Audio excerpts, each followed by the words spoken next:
Shalom saudara, kita masuki episode 1091 ya? Iya, Pak. 1091. Ya, Oke. Dari Abam, mari Pak Dr. Andris kita mulai. Ini pertanyaan dari seorang anak perempuan usia 6 tahun.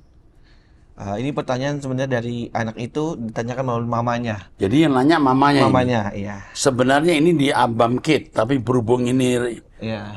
rawan atau sensitif, maka dilempar ke Abam untuk dewasa. Oke, kita baca. Ini pertanyaan dari anak saya dan saya sebagai orang tua sulit menjawab.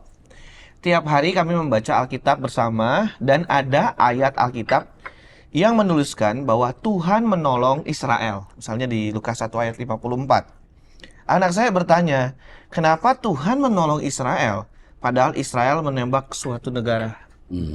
Di mana Yang pertama, kita dulu. ya, Tuhan menolong Israel pada waktu itu. Israel zaman itu, bukan Israel zaman sekarang. Ya, ngerti? iya, Pak. Tentu Israel sekarang dengan Israel zaman itu beda. Di mana di media sosial yang dilihat banyak korban dari anak-anak negara tersebut. Palestina. Ya, Palestina, karena ditembak oleh tentara Israel di Gaza saat ini. Nah, mungkin harus dijelaskan sebenarnya tentara Israel tidak langsung menembak anak kecil. Tetapi namanya perang, menembak gedung-gedung, menembak rumah-rumah, dan ada anak-anak yang ada di situ. Dan ini sebenarnya juga tindakan kurang berperi kemanusiaan. Tetapi ini perang. Jadi anak-anak, ibu-ibu jadi korban juga. Terus, Mohon penjelasan dan arahannya. Jika ada buku, mohon bantuan informasinya. Ini jadi tugas saya sebagai orang tua sejak terjadi perang antara Israel dan Hamas di Gaza yang sering terlihat Israel membalas dan menembak warga sipil Palestina. harus bisa membedakan Israel zaman sekarang dengan Israel zaman dulu. Israel dulu pun juga menyalibkan Tuhan Yesus loh, ya. Jadi jawabannya gampang, nggak usah harus pakai buku pedoman. Cukup dengan Abam seperti ini. Nanti tolong di Abam dibacakan lagi dengan jawaban yang sama. Bahwa Israel yang dimaksud Alkitab itu bukanlah Israel hari ini. Hari ini. Betul. Gitu. Siapa? Oke. Selanjutnya dari pria usia 55 tahun, sudah menikah, memiliki 3 anak di Jawa Barat, Jemaat Injili, Pak. Shalom Pak Eras dan tim Abam, saya pecinta Truth ID, Abam dan saya pengikut setia doa pagi dengan moto lawan persoalan dengan kekudusan. Saya bertekad hidup kudus dan hidup hanya untuk menyenangkan hati Bapa di surga dan persiapan pulang ke surga. Pak Erastus yang terkasih, terima kasih pertanyaan saya sudah dibacakan dalam Abam episode 1037. Saya ucapkan terima kasih atas dukungan doa Bapak, tim Abam, dan saya memohon maaf sudah merepotkan Bapak dan tim. Pak Erastus, saya mau minta pendapat Bapak. Apakah tindakan dan keputusan benar saya ini sesuai hati Bapak di surga? Pak Erastus yang baik, persoalan hukum yang saya hadapi telah mendapatkan titik terang dan Allah Bapa mengurai persoalan saya ini, yaitu yayasan yang telah melaporkan saya ke polisi mengajak saya menyelesaikan secara kekeluargaan dan mereka telah memberikan draft perdamaian ke saya dan saya juga telah memberikan draft tersebut ke pengacara saya. Oke, ini pengacara dia. Saya sudah janjikan memberi pengacara ya. Tapi rupanya dia sudah punya pengacara atau pengacara dari kita. Saya tidak tahu. Teruskan. Saya telah membaca dalam draft tersebut, namun isinya tidak satupun berpihak ke saya. Seperti tidak ada kata permintaan maaf karena telah mencemarkan nama baik saya, tidak ada nilai kompensasi yang mau diberikan, dan juga saya tidak diperbolehkan lagi bergabung dengan sekolah dalam naungan yayasan tersebut. Bahkan saya diminta untuk menanggung kontribusi penyelesaian di kepolisian. Sebenarnya saya sangat marah membaca draft tersebut karena saya telah direndahkan. Nama baik saya dihancurkan, saya kehilangan materi, dan saya kehilangan pekerjaan. Namun ada suara dalam hati kecil saya yang berkata, lihatlah mereka itu semua keluarga besarmu. Berdamai saja dan berkat dari Allah yang hidup pasti melimpahi. Suara itu saya dengar jelas sekali. Apakah ini suara Tuhan untuk saya atau halusinasi saya saja? Oke, saya potong dulu ya. Berdamai itu wajib, harus, mutlak. Kalau tidak ada sesuatu yang membuat berdampak tidak berdampak negatif kuat, ya terima saja draft itu. Misalnya begini, hanya nama baik kamu yang dirusak, enggak apa-apa. Untuk ongkos urusan perkara bisa dinego, ya. Yang ketiga, tidak boleh bekerja di yayasan di sekitar dia. Ya enggak apa-apa, masih banyak yayasan yang lain. Oke? Ya. Udah damai saja daripada nanti berkepanjangan. Oke. Tapi rasanya orang ini harus dihubungi deh. Ini kayaknya korban deh. Iya. Yang harus dilindungi. Terus harus dilindungi. Coba pengacara kita tanya. Dia sudah punya pengacara bagus, kalau kita bisa membantu dengan pemikiran yang baik, nah kita bantu.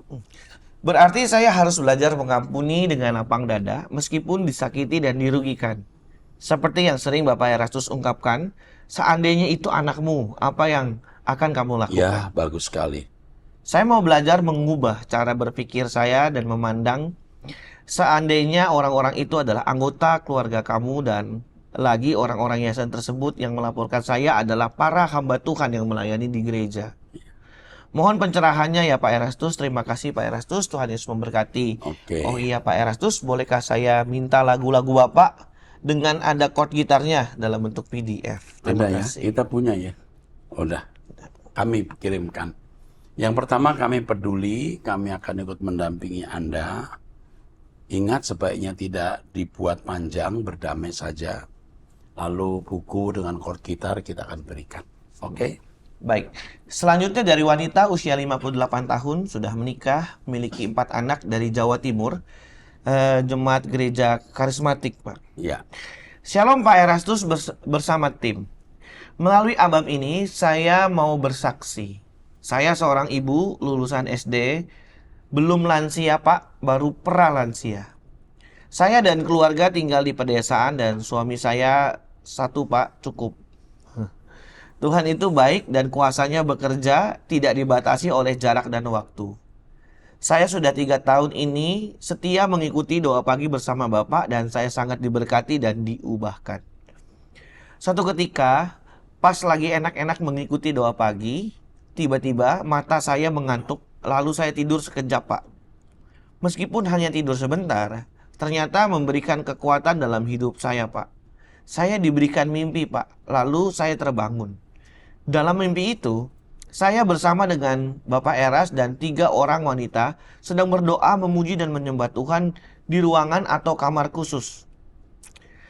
Saya sampai menangis menuliskan ini Pak, dan ketika saya terbangun, saya alami kekuatan lagi, tidak mengantuk. Lalu saya lanjutkan ikuti sampai selesai. Waktu saya terbangun itu, saya agak terheran-heran. Kok bisa begini ya mimpiku? Terima kasih Tuhan, Engkau baik. Ini mimpi saya yang pertama Pak.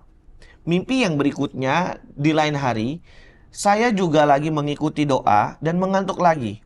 Tidak kuat untuk menahan ngantuk Pak. Kali ini benar-benar mengantuk sekali. Lalu dalam hati saya bergumam. Setiap ikut doa beberapa hari ini, saya kok ngantuk terus. Kenapa Tuhan? Tanya saya dalam hati, lalu saya tertidur. Baru tidur sekilas lagi, saya bermimpi, Pak Eras itu tiba-tiba datang di ruang doa saya.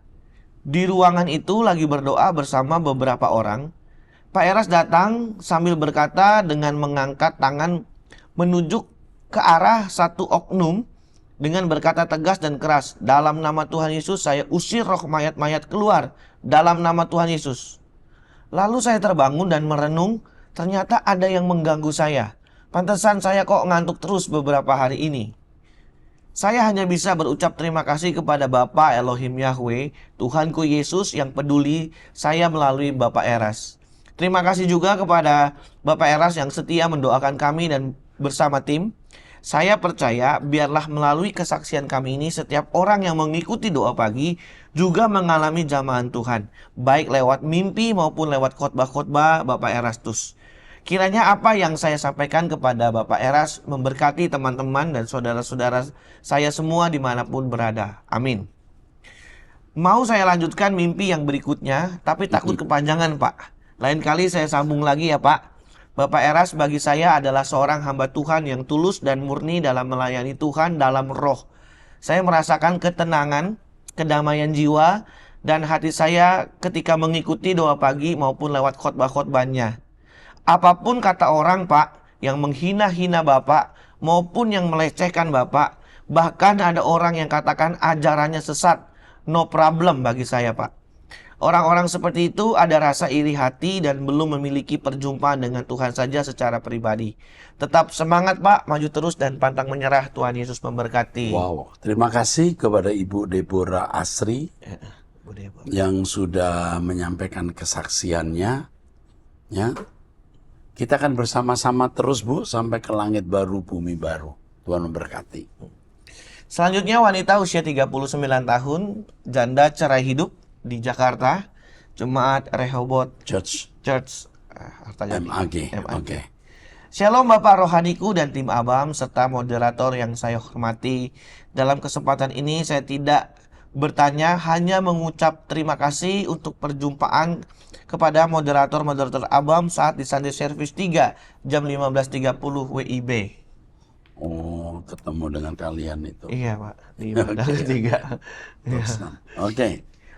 Selanjutnya dari wanita usia 44 tahun, sudah menikah, memiliki 2 anak di Banten, Jemaat GSKI MAG. Shalom Pak, langsung saja ya Pak. Saya karyawan swasta di Jakarta Pusat. 2 bulan yang lalu saya akan berhenti kerja. Tapi pimpinan tidak kasih saya berhenti. Saya mau berhenti kerja karena gaji saya kecil. 3,2. Kotor ya. Kotor ya. 3,2 juta kotor. Terus Dan hampir sama dengan gaji suami saya. ya 3,5. Di perusahaan yang sama. Suami saya bagian produksi dan saya bagian finance. Account receivable. Selama 4 tahun kerja tidak pernah naik gaji. Waktu saya dilarang berhenti kerja, saya minta ke atasan kalau gaji saya dipertimbangkan. Tapi gaji saya tidak naik. Malah sekarang sikap pimpinan saya lebih menekan. Tugas saya menagih piutang perusahaan yang sulit bayar. Kalau ada perusahaan yang susah bayar, saya yang dimarahi. Saya merasa pimpinan sudah tidak suka dengan saya lantaran saya minta naik gaji. Saya sudah melamar kerja di tempat lain, tetapi karena umur dan pendidikan hanya SMK akuntansi, saya sulit dapat pekerjaan yang baru. Anak saya yang kedua laki-laki umur 19 tahun. Masih kuliah semester 2 dan masih perlu biaya. Sedangkan anak saya yang pertama perempuan sudah mau menikah di Oktober ini. Pertanyaan saya, apakah Bapak ada kenalan yang bisa berikan pekerjaan buat saya? Karena dengan gaji jauh di bawah UMR tidak cukup untuk biaya kuliah anak saya, Pak. Saya sudah coba dagang tas, kopi dan lain-lain, tapi tidak berhasil dan laku. Mohon bantuan Bapak dan tim. Terima kasih. Oke. Tetaplah kerja dulu di situ, jangan keluar. Bagaimanapun dengan income 3,2 walaupun kotor, tetap ada income. Yang berikutnya mengenai anakmu yang mau menikah di bulan Oktober karena you jemaat MAG. Saya sarankan untuk tidak membuat pesta. Ya, gereja akan membantu Anda, ya kan? Biasanya kami tidak menarik seperak pun uang. Jadi acara itu kami yang pimpin, dekorasi kita yang atur, Anda nggak usah bayar sama sekali. Ruangan pun juga gratis kalau ada jemaat Rehoboth Mall Arta Gading. Lalu cukup pakai makan, ya makan kotak saja atau prasmanan tapi kecil. Tidak usah jumlah tamu besar, bisa di bawah 200. Saya kira cukup. Gereja akan menyediakan semua itu. Artinya menyediakan ruangan, ya. Saya kira tidak usah keluar biaya. pendeta akan memberkati, ada majelis-majelis yang akan mengatur, membantu terima tamu, meja untuk terima tamu pun kami bisa siapkan. Kalau ada kotak untuk angpau kami juga siapkan. Karena Anda ini Jemaat Mall Arta Gading, tolong dibantu. Ini keluarga susah ya, kita bantu, kita arahkan. Untuk anak yang menikah itu jadi nggak perlu biaya. Lalu nanti kita bicara-bicaralah untuk hal-hal yang lain ya.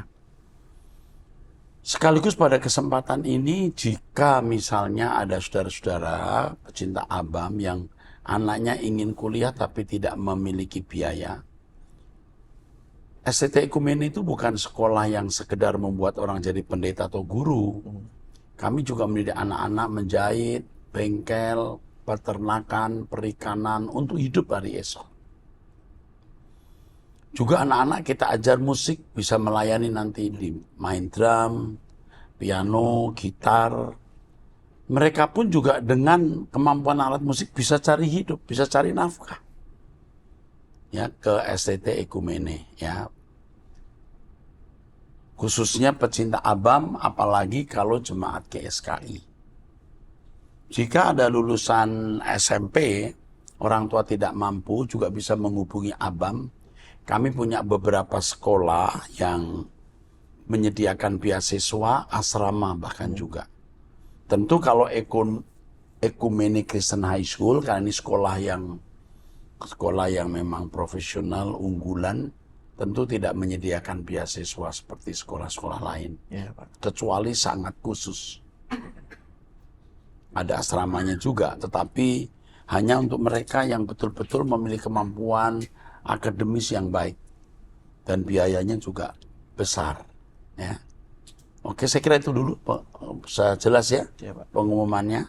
Kalau STT Ekumene itu ada di Medan, Jakarta, dan Kupang.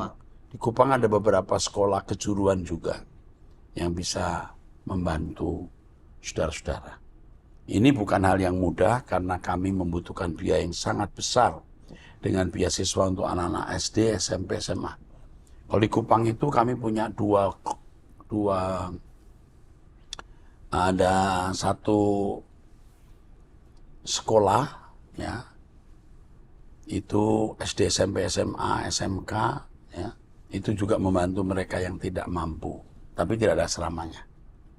Oke, saya kira cukup itu saja. Teruskan. Baik. Selanjutnya dari wanita usia 48 tahun sudah menikah, memiliki satu anak di Banten, Jemaat GSKI Pluit. Shalom Pak Erastus dan tim ABAM. Kondisi mama saya saat ini masih bisa jalan pelan tapi tidak kuat lama. Lebih sering harus didorong kursi roda. Mama pernah terkena stroke, suka pikun, bingung jika ditanya, bicaranya lambat dan tidak fokus. Beliau tinggal dengan saya saat ini. Namun jika mama membicarakan kejelekan orang, bicaranya jadi lebih lancar dan ingat semua keburukan orang. Waktu papa masih hidup, dia juga suka bicarakan hal-hal buruk tentang papa sampai saya muak. Karena saya tahu benar papa saya tidak seburuk itu. Waktu papa sudah tidak ada, mama baru nangis-nangis. Mama juga suka galak terhadap suster yang menjaga dia di rumah. Bagaimana saya harus bersikap jika dia sedang jelek-jelekin orang? Oke, sebaiknya kamu diam saja. Diam. Dan saat yang tepat barulah bilang, mama, kita berhenti ya membicarakan kejelekan orang. Tapi waktu dia bicara jangan dilawan dulu. Ya. Ini mamamu termasuk sakit akut jiwanya. Ya. Jiwanya sakit. Dia senang menjelek-jelekan orang, itu jiwa yang sakit. Terus. Saya biasanya bilang sama mama agar tidak berpikir buruk ke orang lain.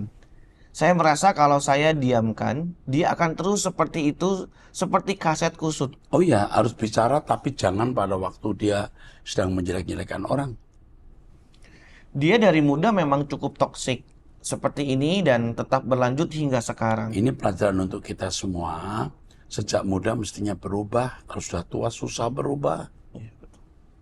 Selalu ada saja target yang mama jadikan bahan untuk dibicarakan keburukannya. Awalnya saya berniat ingin lebih sering ajak ngobrol, tapi tidak sanggup karena obrolannya selalu negatif. Akibatnya saya jadi muak tiap kali ngobrol. Sikap saya harus bagaimana ya, Pak? Sudah saya beritahu, Ini. diam, bicara pada waktu yang tepat. Secara mental saya lelah juga. Saya sendiri sudah lama terbiasa untuk tidak bergosip atau negative thinking ke siapapun. Tapi kamu sekarang sedang merawat pasien. Mamamu pasien, kamu jangan mengenakan ukuran bajumu kepada dia. Terima kasih Pak Eras dan tim Oke, Abang. cukup ya? Iya. Nasihat saya cukup itu. Oke, teruskan. Selanjutnya dari pria usia 66 tahun, sudah menikah, memiliki 3 anak di Jakarta, Jemaat GSKI Rehoboth Online. Jadi ini jemaat hanya melalui online. Oke. Ada berbagai cara supaya tidak mengantuk ketika mengikuti doa pagi, diantaranya adalah ikut menyanyi. Cara lain adalah dengan melakukan aktivitas ringan di handphone, misalnya menulis untuk Abam, itu yang saya lakukan. Lalu ikut berdoa bersama Pak Eras, baik doa berupa kata-kata atau lagu. Menikmati merdunya suara singers, Stefani, adalah cara lain yang saya lakukan agar tetap terjaga. Saya seorang content creator, YouTuber, melihat thumbnail video-video singkat atau short yang baru saya upload muncul di bawah layar doa pagi juga membuat saya senang. Kembali melihat layar doa pagi secara penuh, horizontal, juga cara yang bagus agar tetap terjaga. Saya juga membagikan postingan-postingan yang sudah saya buat di WhatsApp kepada istri dan putri kami sebelum akhirnya semuanya dikirim ke Abam. Cara agar saya tetap semangat, intinya saya tidak membiarkan diri saya bengong atau melamun.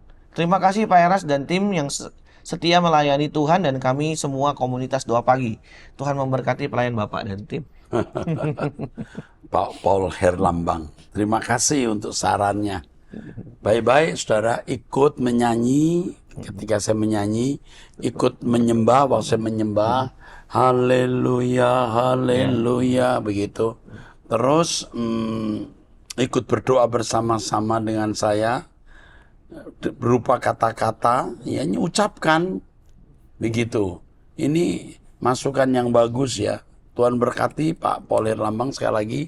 May God bless you. Oke. Selanjutnya dari wanita usia 54 tahun, sudah menikah, memiliki 1 anak di DKI Jakarta, Jemaat GSKI MAG. Shalom Pak Eras, gembala dan tutor rohaniku. Semoga Pak Eras dan tim Abam baik-baik dan sehat-sehat ya. Pak, saya izin memberikan kesaksian dan sedikit pertanyaan ya Pak. Saya sudah berpisah dengan suami sejak 16 tahun yang lalu. Penyebab awalnya adalah suami yang tidak bekerja, tapi untungnya saya bekerja, tapi on off. Sekarang saya berjualan kue dan alat masak. Saya mengenal Rehoboth sekitar 8 tahun lalu melalui putri saya yang dari sekolahnya dibimbing ke Rehoboth. Sejak itu saya ikut ibadah raya kedua dan ketiga. Doa malam, doa pagi, doa puasa, logos, dan lain-lain. Saking sukacitanya bertemu dengan pengajaran yang benar-benar mind-blowing, saya mendaftar di STT Ekumene dan masuk di angkatan pertama kelas eksekutif malam. Walau saya di drop out karena faktor biaya, di kemudian hari saya baru mengerti ternyata Tuhan mau saya mengurusi papa saya yang demensia meskipun saya sendiri sakit berat. 3 tahun lalu... Sebentar. Sekolah kita tidak pernah mendrop out karena biaya. Tidak pernah. Mungkin beliau keluar karena biaya, entah biaya perjalanan atau tidak enak, tidak membayar uang kuliah. Tapi sekolah kami tidak pernah mendrop out mahasiswa karena uang kuliah. Tidak pernah. Kalau itu terjadi, saya marah. Saya sebagai ketua, pimpinan, Bapak Rohani, sangat tidak bahagia, unhappy. Tapi rasanya nggak pernah ya.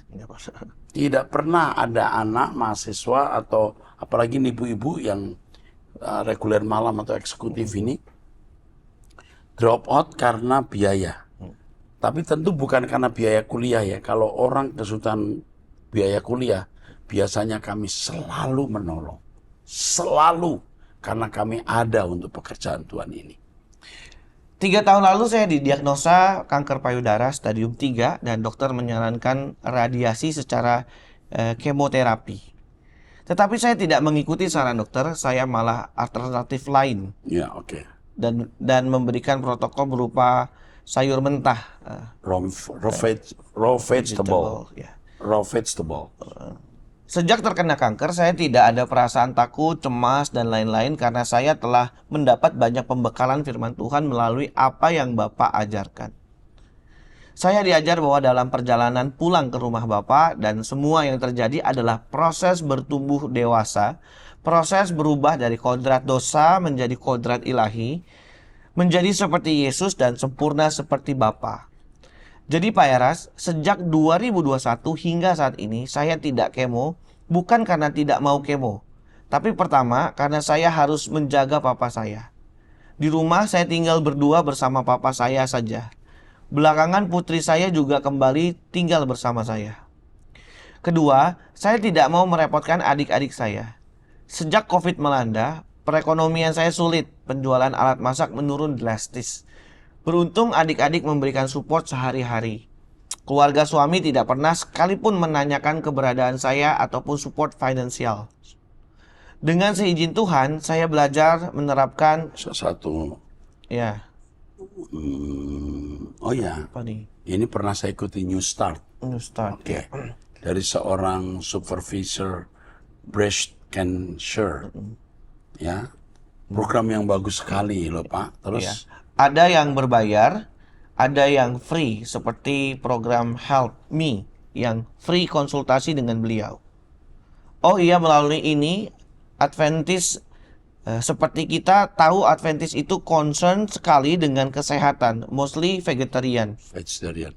Apakah memungkinkan bila GSKI mengadopsi program serupa, Pak? Ini bagus. Saya pernah mengikuti program ini dan benar-benar bagus. Terus Intinya, so far saya tidak merasakan sakit yang berarti.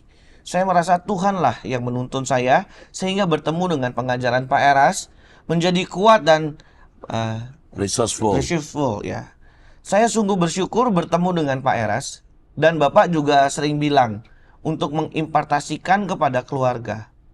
Saya masih berproses ke sana karena adik-adik saya acuh tak acuh dengan kekristenan.